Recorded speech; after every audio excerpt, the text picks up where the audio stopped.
elaborar a avaliação, eu vou elaborar em cima dos materiais que nós trabalhamos. Então, assim, é claro que aí quando chegar próximo à avaliação, eu vou pegar alguns textos que eu enviei para vocês, porque alguns textos, eles falam especificamente do contexto que nós trabalhamos. Então, eu vou pegar o material dos slides, mais uns 2 ou 3 textos que eu vou escolher e vou dizer para vocês, olha, para avaliação, vocês devem estudar pelas aulas remotas, que são os slides, e o texto da aula 3 e 4, por exemplo. Aí eu acho que vai ficar mais fácil para vocês se organizarem para estudar. Próxima prova. Por enquanto, nós não vamos nos preocupar com isso, porque ainda não sabemos como vai ficar. Então, vamos para a revisão.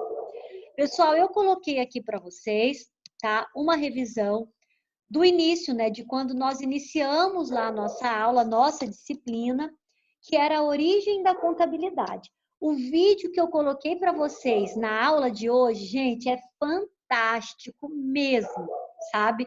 Eu amei o vídeo. É um vídeo, se eu não me engano, ele está ali em torno de 9 a 10 minutos e ele conta essa história desse slide aqui. Então, ele vai falar lá na história da civilização, que havia essa necessidade à posse. Então, como que se chegou ao contexto da contabilidade, né?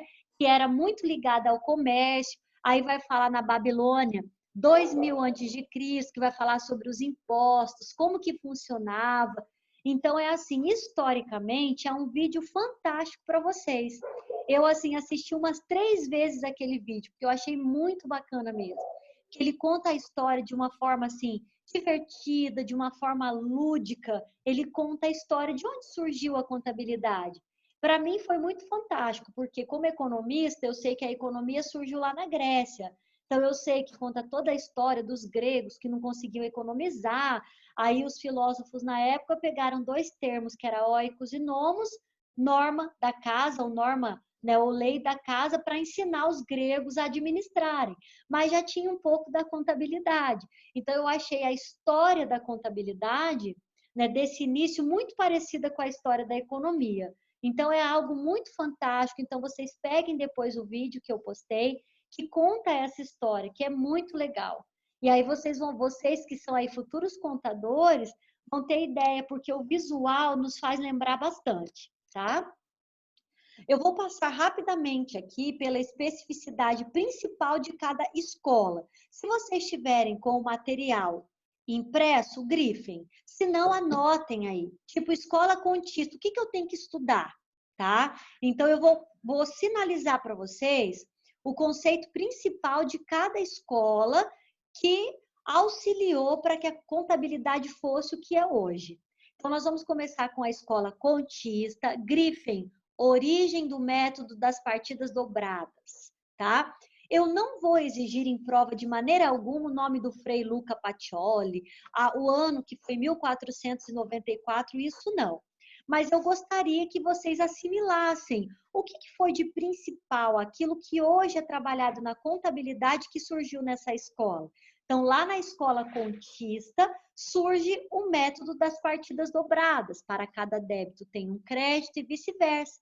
A partir dali, eu passei a entender, né, e passou-se a entender que tudo que é aplicado numa empresa tem que ter uma origem. É por isso que o ativo, o passivo mais o patrimônio líquido vai bater, os valores serão iguais, porque um dia, na escola contista, foi determinado o método das partidas dobradas. Já na escola personalista, olha só, gente, vou dar uma dica para vocês. Se vocês pegarem pela nomenclatura da escola, não tem erro, galera. O que aconteceu na escola contista? O método das partidas dobradas. E na escola personalista? O personalismo das contas. As contas deveriam ter nomes específicos, deveriam ser abertas por pessoas específicas. Então, nós temos as pessoas físicas e as pessoas jurídicas. Então, grifem isso, personalismo das contas, em que sentido? Pessoas físicas e pessoas jurídicas, tá? Aqui é a escola toscana, o ano que surgiu na Itália, isso aí pode ter no contexto da questão. Mas o mais importante é vocês saberem o que marcou essa escola. Depois nós temos a escola administrativa. Também, olha só o nome, né? A nomenclatura já trazendo a ideia do que ela realmente pregava. O que ela defendia? Que o objetivo da contabilidade era a administração da entidade, ou seja, a gestão, a gerência da entidade, deixando a contabilidade de se limitar apenas à apuração do saldo das contas e se preocupar também em gerir as empresas. Muito fácil, né, pessoal? Falou em escola administrativa, o que vem na sua cabeça? É só você fazer uma ligação com o conceito. É aquela escola que dizia, a contabilidade não pode ser só somar e subtrair, chegar em resultados de ativo, passivo ou lucro, prejuízo, não. É importante também que se administre a entidade. Por isso que ficou conhecida como escola administrativa. E a escola controlista? Bom, aqui é muito interessante, né? Como economista me interessa muito. Por quê? Porque ela já mostrava a contabilidade com a ciência de controle econômico. Então, ela tinha um foco da contabilidade para o usuário interno e havia aí uma contraposição, que era a administração geral versus a administração econômica. Então, quando você fala em controlista, anote aí do ladinho dessa palavra controlista, coloca economista, ou econômico, ou cenário econômico. Por quê? Porque falou de economia, falou de controle. Né? Então, quando você coloca uma escola administrativa, que é a anterior, o foco é administração. Mas quando você coloca uma escola controlista, qual que é o foco? É o controle econômico, ela tinha uma visão econômica também. Por isso que ela falava, né, do usuário interno, porque o usuário interno ele vai entender o ambiente econômico primeiro, para atribuir tudo que acontece na economia ao ambiente empresarial.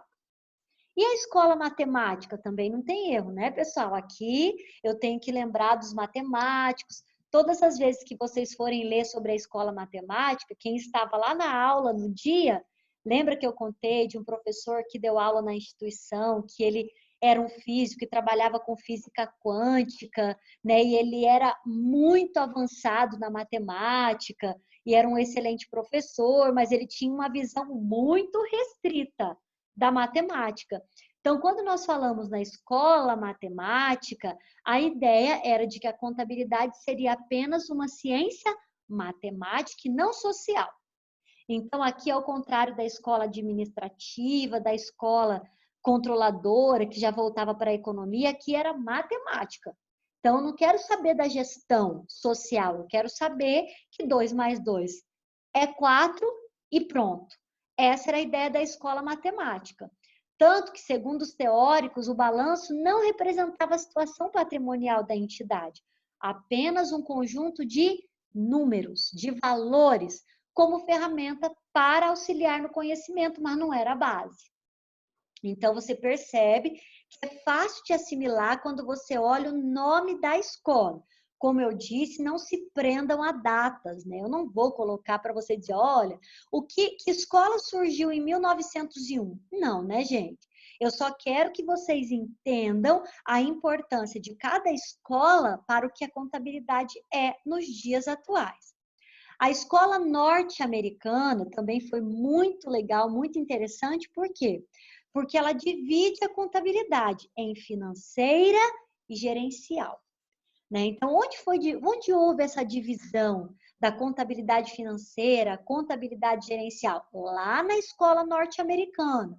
Então, menor criação de teorias e maior aplicação de prática, que tem muito a ver com a financeira.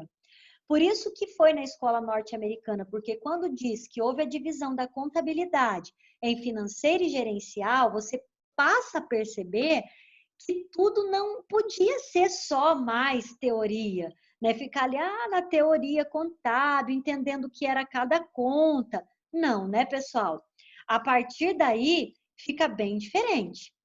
Né? Então, se eu coloco uma divisão da contabilidade em financeira e gerencial, significa que eu tenho uma visão diferenciada, que não pode ser só de teoria, mas que tem que ser de prática. A escola neocontista, tá? Ela trouxe grande avanço para o estudo da análise patrimonial. Grifem isso ou anotem aí. Análise patrimonial e gestão empresarial. Surge como um movimento contrário ao personalista, defendendo o valor das contas, assim como a contista, né, que já dizia que tinha que ter a conta, que tinha que ter pessoa física e jurídica. Então, ela traz toda uma análise, mas mostrando, olha, é muito importante o estudo da análise patrimonial. Então, se nós fôssemos hoje trabalhar a última aula, que foi de terça-feira, que nós falamos sobre a mensuração do patrimônio líquido, nós diríamos que teve toda uma origem na escola neocontista. E a escola alemã? Foi a escola alemã que faz a separação entre o balanço patrimonial e a DRE, que é a demonstração do resultado do exercício. A demonstração do resultado do exercício, que seria também um tipo de mensuração, ela vai entrar para nós como conteúdo do segundo bimestre. Mas aí nós vamos saber que aonde foi a origem da DRE? Foi pela escola alemã. E o aziendalismo defendia o quê? Defende que o objetivo da contabilidade é calcular o quê? O resultado da empresa. Então, vou voltar um pouquinho. Onde surge a DRE? Na escola alemã. E aí vem um novo grupo de escola também, que faz parte das escolas contábeis, que é o aziendalismo. O que ele defende? Que a contabilidade, ou seja, o objeto, o objetivo, porque qual que é o objeto da contabilidade? É o patrimônio, isso nós sabemos. Mas qual que é o objetivo? Calcular o resultado da empresa. Então, ele vem na sequência da escola alemã, que defendia que fez a separação entre o balanço patrimonial e a DRE, e o aziendalismo, ele vem mostrando que o objetivo da contabilidade é calcular o resultado da empresa. Então, a contabilidade deveria se ocupar com as demonstrações dos fatos da gestão e não se resumir apenas no quê? No método de registro. Por quê? Porque o balanço patrimonial, ele é o regime de competência. Estamos lá registrando todos os fatos contábeis quando eles ocorrem, mesmo que não tenha sido completamente realizado. Já falei isso para vocês várias vezes. Vendas que não foram 100% recebidas, compras que não foram 100% pagas, financiamentos que não foram 100% pagos, investimentos que não foram 100% recebidos, mas tudo isso é registrado. Agora, quando eu pego uma DRE, eu tenho resultado concreto, porque numa DRE eu tenho receita, vocês até fizeram alguns exercícios. Eu tenho lá receita de vendas, onde eu vou deduzir custos, juros, impostos, reinvestimentos e vou chegar a um resultado final concreto, depois de ter sido recebido ou depois de ter sido pago. É isso que o aziendalismo defende. E o patrimonialismo, o próprio nome já vai responder essa questão. Ele vê o patrimônio como o aspecto mais importante ao desenvolvimento da entidade. Então, é lá no patrimonialismo, e até aqui eu vou falar a data, porque eu acho importante, uma vez que quando você pergunta assim, qual que é o objeto da contabilidade? É o patrimônio líquido. Então, o patrimonialismo que surge em 1926 é extremamente importante, porque é ele que vai dizer para os contadores daquele período e para vocês, olha, se preocupem com o patrimônio líquido, tá? Porque este é o objeto da contabilidade. Depois que nós encerramos toda a parte da história da contabilidade, nós entramos na contabilidade do Brasil. Então, nós vimos que no Brasil, né, veio lá da família real portuguesa, que incrementou a atividade colonial, exigindo, devido ao aumento dos gastos públicos e também da renda nos estados, o melhor aparato fiscal. Né? Então, foi a Constituição do Erágio Régio, ou Tesouro Nacional e Público e o Banco do Brasil, em 1808.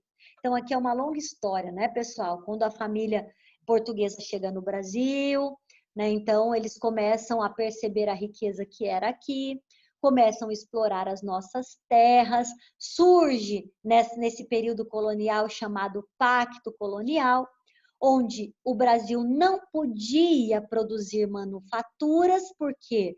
Porque tudo que ele tinha de riqueza, aí teve o ciclo da borracha, do pau-brasil, da cana-de-açúcar e outras, do café e outras culturas, enfim, que nós sempre fomos muito ricos nesse sentido. Qual foi o pacto colonial?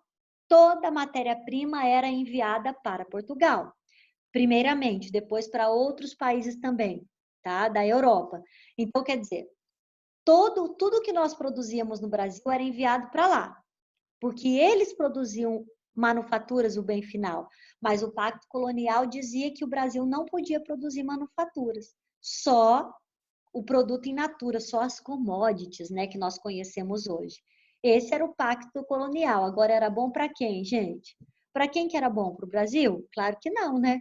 Porque aí nós vendíamos o café, vendíamos a borracha e tudo que nós tínhamos de riqueza, o pau-brasil, e depois nós comprávamos a manufatura deles. Enfim, qualquer semelhança é mera coincidência com muitas coisas que acontecem hoje nesse sentido, né? Mas foi lá nesse período todo de pacto colonial, de que o Brasil tinha que enviar tudo que ele produzia, né, em termos de bens essenciais e comprar o que era manufaturado ou o que era bem final, então tinha que ter o quê? Tinha que ter um controle, né? Então controlava-se aí, aumentou os gastos públicos, que tinha que comprar mesmo, e a renda nos estados, então tinha que ter aí, começou todo o aparato fiscal. Então, no Brasil, começou com a família real, tá? Quando nós encerramos essa parte histórica, nós já entramos na mensuração. Então, na própria ementa nossa, vem logo na sequência, mensuração de ativos e passivos e patrimônio líquido. Então, eu coloquei aqui o principal, tá? De toda a mensuração que nós estudamos. Primeiro, nós temos os valores de entrada. Nos valores de entrada, que representa tudo aquilo que está entrando para a empresa, eu até falei, olha, se estiver falando do balanço patrimonial, é o que entrou no caixa, é o que entrou no estoque, no imobilizado, o que entrou, enfim, é um valor que representa uma entrada na empresa. Se eu colocar num fluxo de caixa, seriam todas as entradas operacionais. E é claro que dentro dessa perspectiva, nós vimos alguns tipos de custo. O custo histórico corrigido, o custo corrente corrigido. Nessa aula, eu falei para vocês da importância desses custos, né? O que é saber, porque tudo na empresa ela é projetada e é executada. Então, tem aquilo que foi projetado e tem aquilo que foi executado numa planilha. Então, por exemplo, o que foi executado? O que foi projetado foi executado? O custo histórico, ele nos traz isso e deixa isso em evidência. Então, eu posso ter um custo histórico que já passou, que eu não consigo corrigir, mas eu posso utilizar esse custo histórico para corrigir os custos futuros. E o custo corrente, então, melhor ainda, porque aí é o que está acontecendo hoje. Ainda dá tempo de corrigir o que está em evidência. Depois nós vimos ainda os valores de saída. E dentro dos valores de saída, claro que representa a saída de recursos para obrigações, como fornecedores, impostos a pagar, financiamentos a pagar, ou mesmo a utilização do patrimônio líquido como pagamento de alguma conta, de alguma dívida da empresa. E aí, nos valores de saída, nós temos o valor líquido realizável, temos o valor de liquidação, quando se encerra a conta, o equivalente de caixa corrente, o que eu tenho no caixa agora para usar, que seria aqui, eu poderia até substituir pelo capital de giro. E o valor presente do fluxo de benefícios futuros, que eu até disse, olha, essa parte é uma parte que se aplica à matemática financeira, né? Um cálculo simples de valor presente e valor futuro, sempre pensando em uma taxa, né? Uma taxa que na verdade, essa taxa, ela remunera o risco de você adiantar, por exemplo, quando você faz um investimento no banco, você fez lá um CDB, um certificado de depósito bancário, para resgatar daqui a um ano, só que você precisa do dinheiro hoje, aí você tem que resgatar hoje esse dinheiro. Normalmente você vai ter uma taxa de desconto, né, apropriada ao risco desse investimento. Deixa eu voltar aqui para conversar com vocês agora de frente. E nós encerramos o patrimônio. Só que, se nós fôssemos fazer a nossa avaliação agora, pessoal, e mesmo se formos fazer a nossa avaliação em maio, o conteúdo para a primeira prova será até a mensuração de ativos e passivos. A mensuração do patrimônio líquido, que é o conteúdo que nós iniciamos na terça-feira, já é conteúdo para segundo bimestre, tá? Então, tanto que eu vou voltar ainda com esse conteúdo na próxima semana, quando nós vamos iniciar oficialmente o segundo bimestre. Então, para a primeira avaliação, seria isso. Toda a parte histórica da contabilidade, né, as escolas, a contabilidade no Brasil e a mensuração de ativos e passivos. Então, quando mais próximo à prova, eu vou separar para vocês uns 2 textos, eu acho que já é o suficiente, porque um que vai abordar a primeira parte, que é a parte das escolas, e um que vai abordar a mensuração, para vocês terem um respaldo para estudar, porque eu fui colocando em tópicos nos slides. Então, eu vou deixar um texto para vocês estudarem, tá? Mas, por enquanto, a preocupação de vocês deve ser só em colocar as atividades em ordem. Não se preocupem com a prova ainda, porque isso ainda será decidido. Fiquem tranquilos quanto a isso. Vamos aí aproveitar esses dias agora, sem atividade, para colocar as atividades em dia. Então, fica combinado que na próxima aula eu vou trazer, vou deixar no slide, já no material de vocês, todos os trabalhos que serão utilizados para a nota do primeiro bimestre, tá? Para vocês se organizarem, verificarem se fizeram todos. Eu ainda não tenho, eu tenho ali no sistema que vocês vão respondendo pelo AVA, mas eu vou começar a corrigir a partir da semana que vem, até porque se a nossa avaliação for de fato em maio, eu já preciso ter corrigido, né, as atividades de vocês, aí na medida que vocês forem enviando. Pessoal, com relação à nossa revisão, ao conteúdo do primeiro bimestre, alguma dúvida, querem fazer alguma pergunta, alguma colocação, fiquem à vontade. Que nós temos ainda aí alguns minutinhos antes de fechar a nossa sala aqui de aula remota. Tranquilo? Ficou claro para vocês, pessoal? A questão das atividades, do conteúdo do primeiro bimestre? Tranquilo? Sim. Ah, então tá ok, pessoal.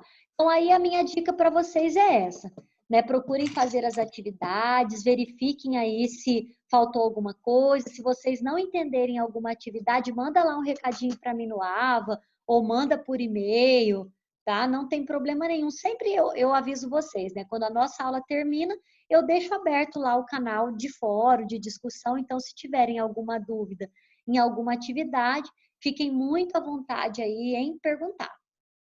Tá ok, pessoal?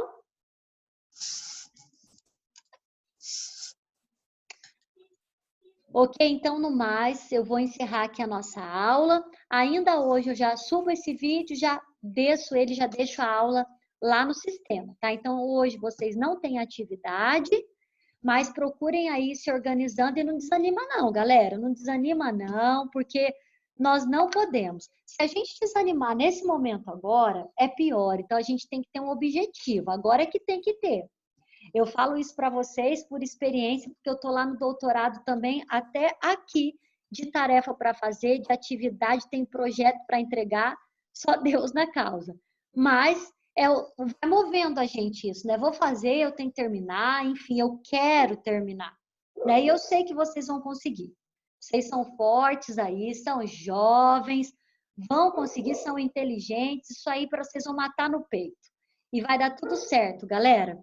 Então, fiquem com Deus, tá? Continuem se cuidando, façam as atividades. Um beijão e até semana que vem. Até semana que vem. Beijo. Tchau, tchau.